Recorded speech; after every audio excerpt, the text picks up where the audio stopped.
le prince Andrew fait une nouvelle fois la une de l'actualité. Il a, en effet, été remis sous les projecteurs lorsqu'une juge new-yorkaise a commencé à dévoiler, ce mercredi 3 janvier, un dossier de 1000 pages concernant l'affaire Jeffrey Epstein. Dans ces documents, le duc d'York est à nouveau mentionné. Il a déjà été accusé d'agression sexuelle et de viol sur mineur par Virginia Giuffre en 2019.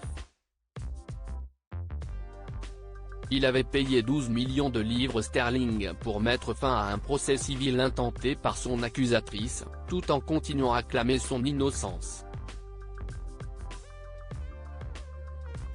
Si aucune accusation majeure contre le prince Andrew n'a été révélée pour l'instant, son nom a été mentionné par une jeune femme qui l'accuserait de lui avoir tripoté les seins.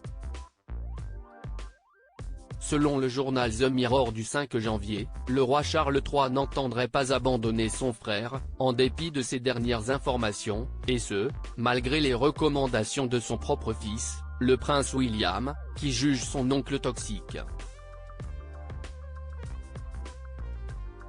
L'époux de Kate Middleton souhaiterait même qu'il soit banni de la famille royale.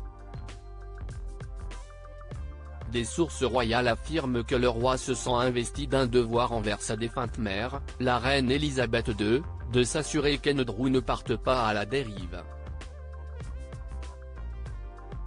Charles III, de prince héritier à roi d'Angleterre, retour sur sa vie en images. Une pression sur Charles III par rapport à Andrew ? Selon un spécialiste de la famille royale, la position de Charles n'a pas changé en ce qui concerne le retour d'Andrew dans le giron familial. En tant que roi, il a décidé d'ordonner au reste de la famille de rentrer dans le rang et de l'accueillir à nouveau, a ajouté la source au quotidien, précisant que Charles avait promis à sa défunte mère qu'il n'abandonnerait pas Andrew une fois qu'elle serait partie.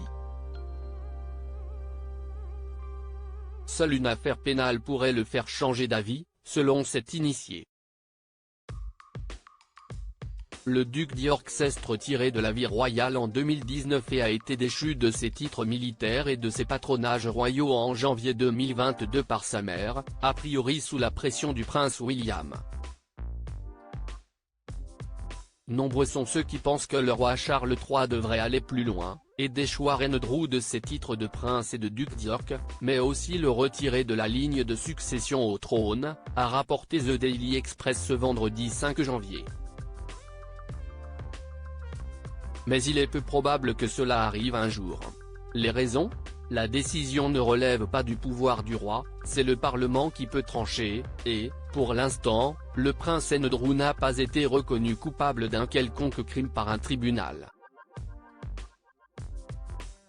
Article écrit avec la collaboration de 6 médias Crédit Photo, Express Syndication.